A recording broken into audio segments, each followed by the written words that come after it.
Hello, this is Rochelle Agatha, and this is the lecture on Chapter 11, Preparing a Worksheet for a Merchandise Company. So we're continuing on with the merchandising company. The learning objectives for this chapter are to talk about the adjustments that you make, which normally include inventory, unearned rent, supplies, insurance, depreciation, salaries, and maybe some others, and preparing a worksheet for a merchandise company. Learning objective 1 is figuring out what adjustments you need to make. So if you think about the month, you do everything by cash. So you write checks, you receive payments, but yet you don't really reflect anything that's happened to the non-cash transactions. So that's what we're going to do now. The adjustments for merchandise inventory under a periodic system. So remember, a periodic system, you take an inventory at the end of a period and everything runs through that purchase account. So what you have to do at the end of the period is make some kind of an adjustment for what inventory is really there.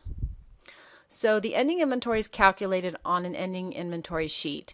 So once again, this is a very paper-looking process. However, if you're using a computer system with inventory or even an Excel program, it would look different than this.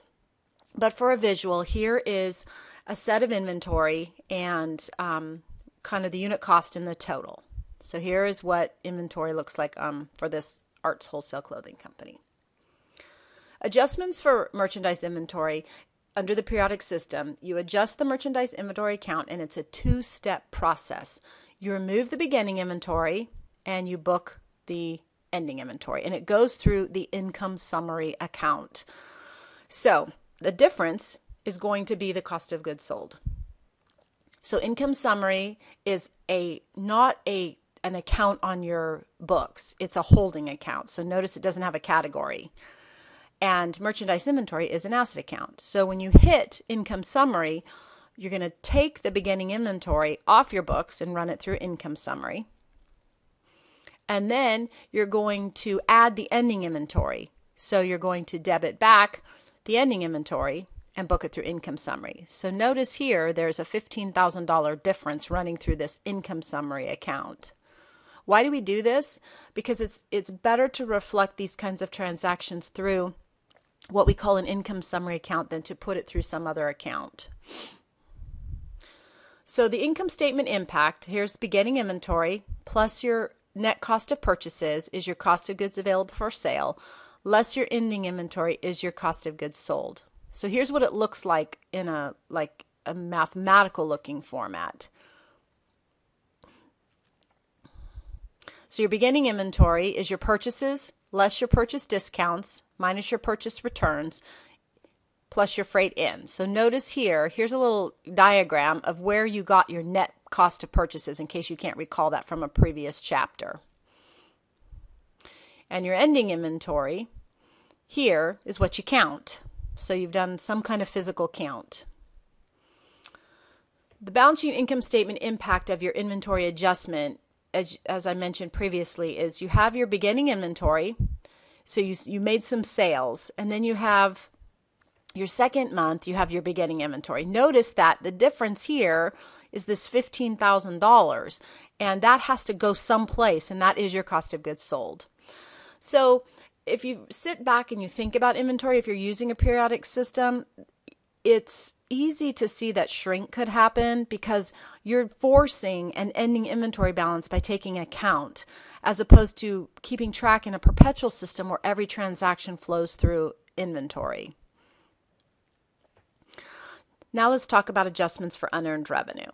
Unearned revenue, if you think about this, you've earned revenue or you've taken cash in through the month, but you haven't necessarily reflected the revenue part of the transaction and just maybe the cash side. So unearned revenue is a liability account. It represents an amount collected for rent before renting the space.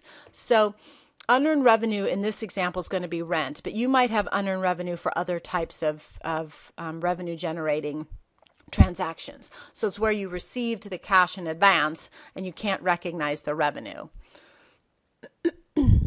Adjustments for unearned revenue. A company, let's give you an example. A company is subletting a portion of its space to a company for $200 per month, and it receives $600 for 3 months. This happens in several types of scenarios where you get money up front.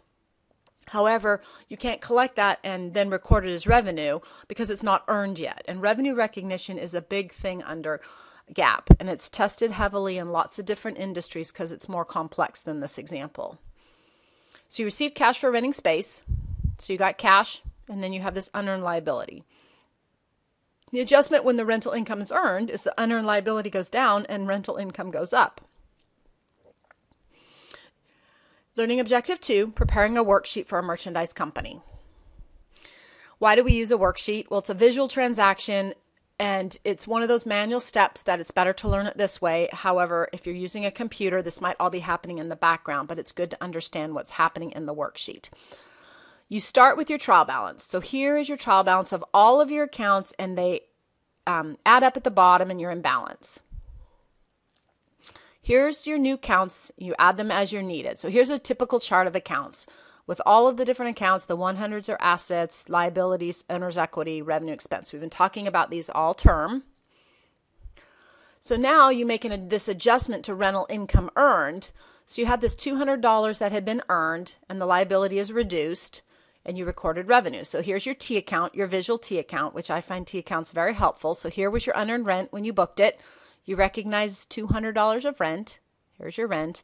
There's your ending unearned rent balance. Let's talk about supplies.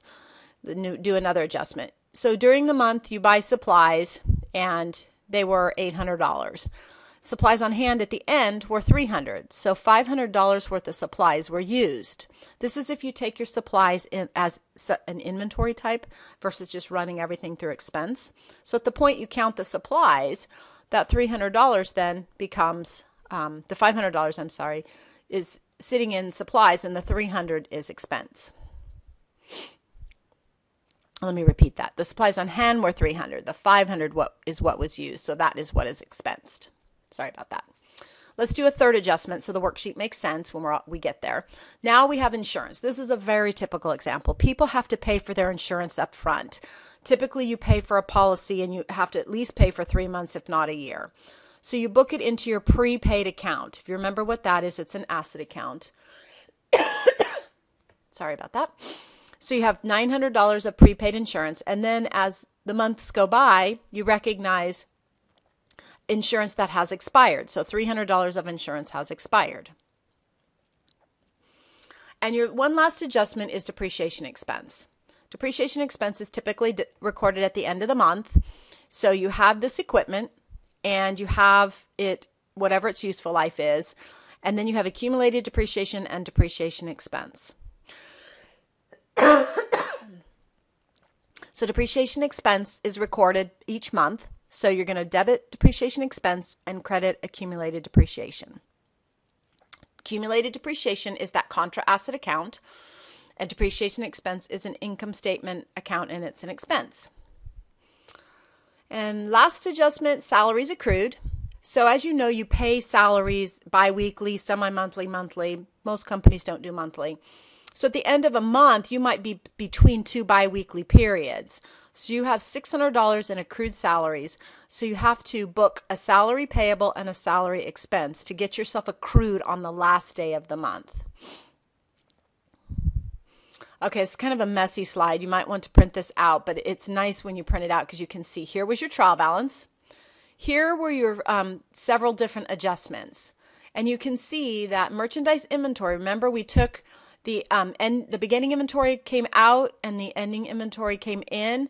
So here's your 4,000 at the end and your 19,000 at the beginning. And this, the net of this flows through the income summary down right here. There it is right there. Here's your unearned rent. Here's your salary expense. Let's click on the next one.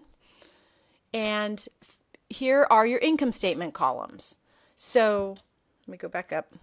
These are your adjustment columns and your adjusted trial balance. Okay, so here's part of your worksheet. And then here are the income statement columns. So only the income statement accounts go to the income statement column. And when you add up the difference between the debits and the credits is net income. So this account right here will be your net income on your income statement. So these are good slides to print out. And here are your balance sheet accounts. Notice that these are all the accounts from the worksheet that appear on the balance sheet. Notice you need to balance it with net income. Same number that was on the previous slide. Unearned rent is a liability. Inventory is an asset. And here's what it looks. It's very hard to see, but it is all in one sheet. This is what it looks like. Beginning trial balance, adjustments, adjusted trial balance, and then you pick the accounts that go in each statement. So if you're doing this by hand, it makes it much easier to produce your financial statements, even if you're using Excel, to make sure that everything ties. So in this chapter, we covered a lot of things, but it's really easy to remember. The point of the worksheet is to prepare yourself after the adjusted trial balance from your adjustments into your columns of income statement and balance sheet. And the typical adjustments that you cover or that you have to do each month relate to prepaids, depreciation, any unearned revenue, and inventory. Those are your main ones. And that you can't close your month until you reflect all of those adjustments.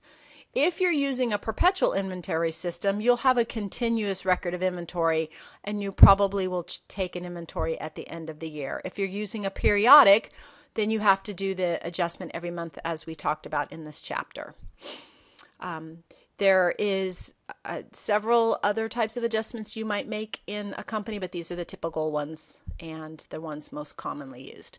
If you have any questions, send me an email. I apologize for the coughing. I have been ill, but hopefully it wasn't too disruptive. Let me know if you have any questions. Thanks.